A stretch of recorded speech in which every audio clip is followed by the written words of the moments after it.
Hvala lepa za povabilo.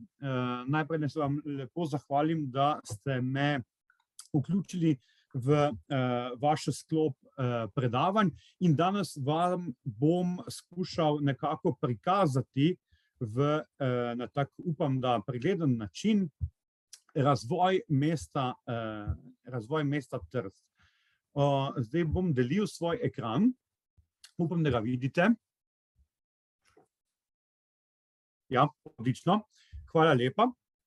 In bom nekako približal zgodovino Trsta, tega mesta, ki je bil vse do 18. stoletja v bistvu ni bil posebne omembe vredno mesto. Se ni kaj dosti razlikovalo od drugih naselij, ki jih poznamo vzdolž vzhodne jadranske obale. Z razliko od tega, da je bil vse od 14. stoletja dalje, točneje od leta 1382, last Habsburške dinastije, ki so se zaradi svojih posestev v tem jadranskem prostoru večkrat tepli z sosednjimi Benečani. Benetke so bile namreč najmočnejša sila, najmočnejši akter v jadranskem prostoru v tistem času in tisti dejavnik, ki je v srednjem veku diktiral tempo trgovanja v vzhodnem Sredozemlju.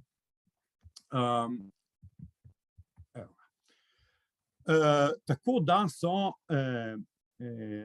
nekako Jadransko morje nekateri pojmovali tudi kot Beneški zaliv. Ampak povečana habsburška moč in želja Avstrije, da bi se uveljavila kot globalna velesila, je Trstu prineslo do tedaj nepričakovane razvojne možnosti v teku 18. stoletja. Leta 1717 je namreč habsburški cesar Karel VI proglasil svobodno plovbo po Jadranskem morju, kar je precej ošibilo to vlogo Beneške republike in je kazalo na novo razporeditev moči v vzhodnem Sredozemlju. Habsburška monarhija je namreč zahtevala vidno vlogo na mednarodnem ekonomskem prizorišču in je Trst izbrala za mesto, preko katerega bo trgovala s svetovnimi trgi. In zato ga je leta 1719, dve leti kasneje, namreč skupaj z reko proglasila za prosto pristanišče, za prosto luko. In tako je po zaslugi ekonomskega razvoja mesto, kljub nihajočim seveda gospodarskim tokovom, preraslo v pomembno središče Habsburškega imperija. No in skozi celotno 18. stoletje je Dunaj sprejemal vladne ukrepe, ki so težili k uveljavitvi lastne gospodarske zmogljivosti, da bi se Avstrija uspešneje vključila v svetovni trg, na katerem so države Zahodne Evrope že začele razvijati svojo industrijo. No in zato je trgovski promet Dunaj še naprej načrtno usmeril v svoja jadranska pristanišča. Seveda ni šlo vse po načrtih, ampak tržaško pristanišče je bilo, ne glede na večkratne nesporazume o njegovi vlogi, za mesto vir napredka in vir blaginje. Začela so se tudi pomembna infrastrukturna dela. Cesar Franc Jožef je leta 1850 postavil temeljni kamen za grajenje nove železnice, ki je potem 7 let kasneje, od leta 1857, povezovala Dunaj z Trstom, kar je to tako imenovano okno v svet Habsburškega cesarstva povezalo z celotnim zaledjem, ne samo z mestom Dunaj. Seveda je gospodarska kriza v drugi polovici 19. stoletja svetovna konjunktura zajela tudi Trst. Gradbena dela povezana z železnico so potekala počasi, prepočasi. Del blagovnega prometa, ki je prej šel preko Tržaške luke, se je preusmeril v severno-nemška pristanišča, ki so imela boljšo železniško povezavo z srednjeevropskimi deželami in tudi z avstrijskimi deželami. In tudi po odprtju železnice so bile povezave Trsta z zaledjem večkrat nezadostne in tudi gospodarstvo, podonavsko gospodarstvo, srednjeevropsko gospodarstvo se je prepočasi moderniziralo, da bi lahko bilo konkurenčno nemškemu in zahodnoevropskemu. In poleg tega so bile železniške tarife do Trsta bistveno višje, naprimer kot tiste do Hamburga ali pa do Ščečina, ki so bili takrat najbolj konkurenčne luke v tistem času. Dejansko tudi gradnja novega pristanišča, ki se je z desetletno zamudo zaključilo leta 1883, zaradi tega Trst ni bil sposoben izkoristiti niti priložnosti, ki mu jih je dalo odprtje Sueškega prekopa, ki se je zgodilo že skoraj 15 let prej. In poleg tega je tržaška podjetniška elita ostala vezana na tradicionalne načine trgovanja in se ni znala pravočasno prilagoditi izzivom moderne dobe. Tako da je šele proti koncu stoletja, ko je bil Trst vključen v carinsko zvezo, v carinsko ozemlje Avstro-Ogrske monarhije in se nato leta 1891 odpovedal statusu proste luke, se mu je uspelo spremeniti v moderno tranzitno in industrijsko središče. Poleg tega je takrat trgovski kapital nekako prerasel v finančni kapital, v zavarovalništvu in v bančništvu velikih evropskih zavarovalniških družb, kot sta bili recimo danes vsem poznane Generali ali pa Reunione Adriatica di Sicurtà, RAS, ki je danes del Allianz, skupine Allianz. Skratka, na tak način je Trst takrat lahko postal največje pristanišče severnega Jadrana, eno od najpomembnejših v Sredozemlju in eno od največjih središč Habsburške monarhije.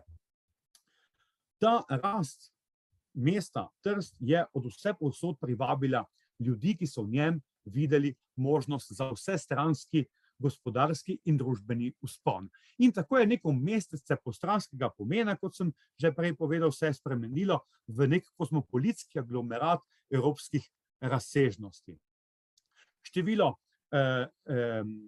prebivalstva je naglo naraščalo zlasti zaradi množičnega priseljevanja iz ostalih dežel monarhije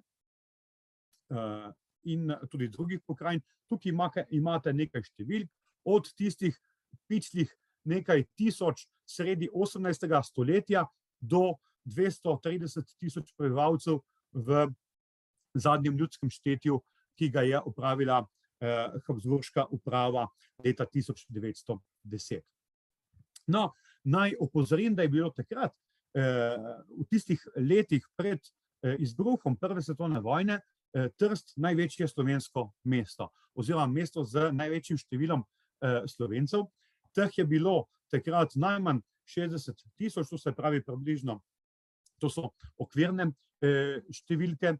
Če pomislimo, da je takrat Ljubljana imela približno 50 tisoč prebivalcev, od katerih je bilo kakih 30 do 40% nemško govorečih oziroma Nemcev, to se pravi Slovencev je 30 do 40 tisoč, potem vidimo, da je bilo Slovencev približno dvakrat več, kot jih je bilo takrat v Ljubljani. Samo toliko. Ampak seveda to sliko je na to korenito spremenila Prva svetovna vojna. In čeprav mesto ni bilo na frontni liniji, potem ko je Italija napovedala vojno Avstro-Ogrski spomladi leta 1915, kot je recimo to bila Gorica, ki je bila v letih Prve svetovne vojne skoraj da popolnoma uničena. No, kljub temu, da Trst ni bil na frontni liniji, je bila vojna v mestu še kako prisotna. Mesto se je izpraznilo, prebivalci, ki so tu ostali, pa so živeli v precejšnji bedi in pomanjkanju. Poraz Avstro-Ogrske monarhije in njen razpad pa je prinesel korenite geopolitične spremembe. To je veduta tržaškega pristanišča pred Prvo svetovno vojno, malo romantike. Tukaj zemljevid Avstro-Ogrske do Prve svetovne vojne. Tukaj pa kako je izgledalo tako imenovano avstrijsko primorje, skratka tista dežela, ki je bil Trst glavno mesto.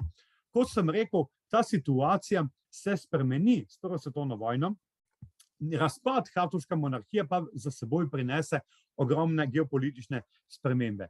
Trst je zavzela italijanska vojska novembra 1218, podobno kot v celotni ta del severnojadranskega območja in dela Dalmacije. No, če se je usoda Koroške odločila na plebiscitu oktobra 1920, se je usoda tega dela Primorske in avstrijskega Primorja nasploh odločila na medsebojnih pogovorih med kraljevino Italijo na eni strani in kraljevino Srbov-Hrvatov in Slovencev, kot se je takrat uradno imenovala Jugoslavija, v Rapalu, to je mestecu v italijanski Liguri, novembra 1920. Takrat sta delegaciji dveh držav podpisali pogodbo o razmejitvi. No, in tako je izgledala razmejitev leta 1920. Tako sta državi medsebojno rešili mejno vprašanje, čeprav so italijanski nacionalisti zahtevali še Reko, ki so jo nato dobili z dodatno spremembo leta 1924 in Dalmacijo. Dalmacije pa niso dobili, vsaj ne še vse do invazije v času Druge svetovne vojne.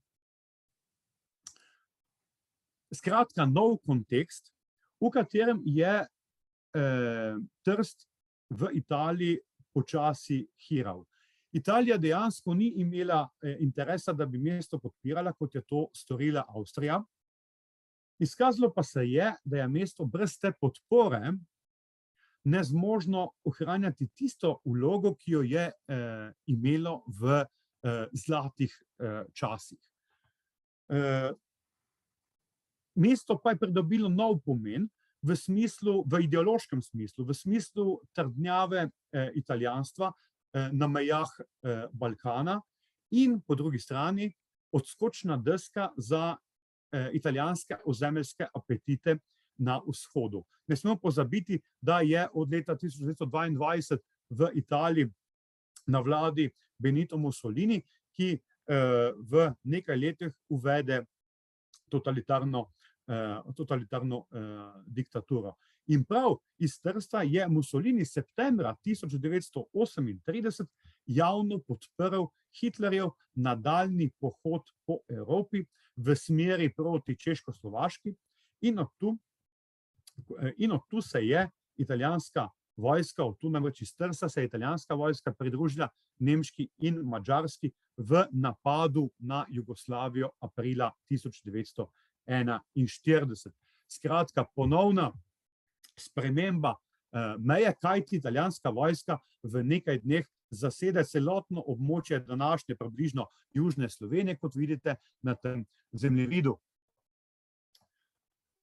Medtem ko je severni del z današnjo Kranjsko in Koroško in Štajersko priključen Tretjemu rajhu, kot se je že prej, kot dobro veste, leta 1938 zgodilo z Anšlusom, z Avstrijo. No, med vojno, v času vojne je bil Trst z okolico pomembna protifašistična postojanka, še posebej potem, ko je padel Mussolinijev režim poleti leta 1943.